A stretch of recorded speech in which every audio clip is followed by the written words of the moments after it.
Občina vabi občane na številne izobraževalne, športne in druge dejavnosti z namenom spodbujanja hoje in drugih trajnostnih oblik mobilnosti.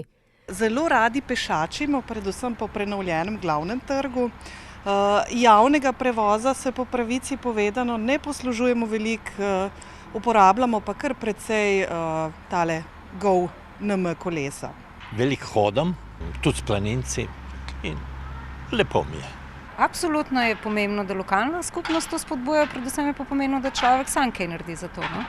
Kaj vi naredite? Hodim peš, kolesarim malo manj, čim manj uporabljamo avtomobile, predvsem, da se čim več gibamo, kjerkoli je že priložnost za to.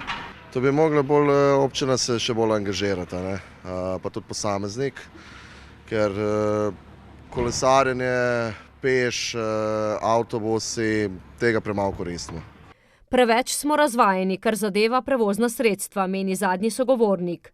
Zato so dobrodošle vse akcije za spodbujanje drugačnih oblik gibanja.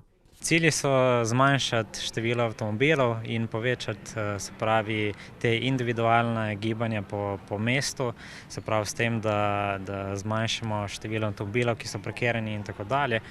Eden od ukrepov občine je sistem izposoje koles GONM.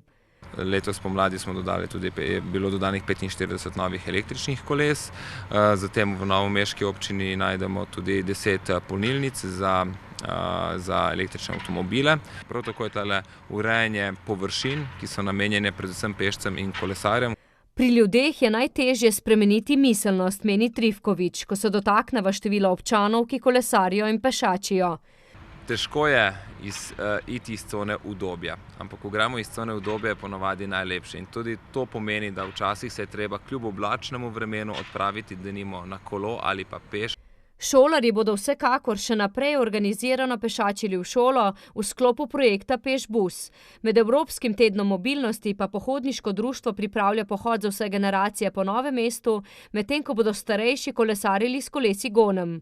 Vrhunec Evropskega tedna mobilnosti bo dan brez avtomobila 20. septembra na glavnem trgu. Se bodo pa v prihodnjem tednu vanj vključili tudi v mnogih drugih občinah po Sloveniji.